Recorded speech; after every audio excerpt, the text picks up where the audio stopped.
तो लो जनाब माशाल्लाह जी 9 बकरा की लाट आ गई ने खस्सी पठोरे। तो बड़े दोस्त फार्मर बिरा ये ख्वाहिश करते हैं कि फौजी बिरा खस्सी पठोरे लिया दो जोड़े A+ क्वालिटी दे विच होवन और चंगे हाइट कद वाले होवन और उम्र भी इन्हां दी 10-10 12-12 महीने होवन। ते अज जनाब दोस्तों की फरमाइश हर गलू पूरी की जनाब खस्सी पठोरे न पे।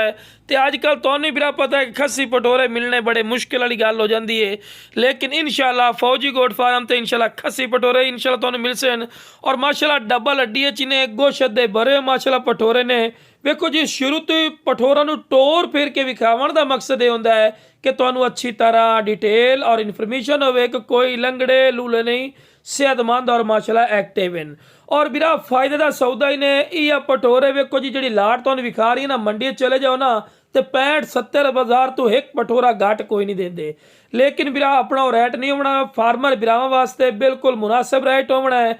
तो इंशाल्लाह ये पठोरे बिरा अज तुहानूं जिहड़े सरेट ते देवांगे ना, कुर्बानी तिकर अगर संभाल लई सो खर्चा वगैरह कढ़ के इंशाल्लाह 50% तिकर प्रॉफिट दे सन अगर अच्छी संभाल भी बिरा कर सो। तो अगर अच्छी संभाल ना कर सो तो फिर तुहानूं बिरा पता है कि वो चीज़ अच्छी नहीं बनती, ठीक है ना। संभाल करनी पौसी, बाकी नस्ल क्वालिटी खूबसूरतियाँ वेला पुट्ठा मोटियां माशाल्लाह डबल हड्डी माशाल्लाह पठोरे जिन्होंने आते ना गुलगुले पठोरे गोशत दे भरे हुए माशाल्लाह ए पठोरे ने चौड़ियां छातियां दे विच ही ने।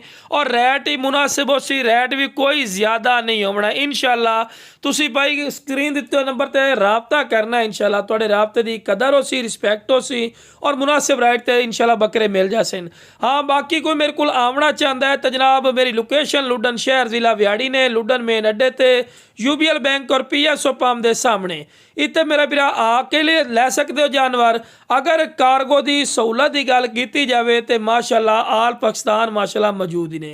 तो बाकी जनाब बार बार गुजारिश है जिस भाई नूं चाहिए जनाब जल्दी जल्दी रबता करके इंशाल्लाह बिरा पहले कॉल कर सी ना वो कॉल की इज्जत भी हो सी और रिस्पैक्ट भी हो सी और मुनासिब रेट भी लग जासी और इंशाल्लाह दे फजलो करम लो बंदा फायदे च रहा सी इंशाल्लाह। ओके जनाब अस्सलाम वालेकुम।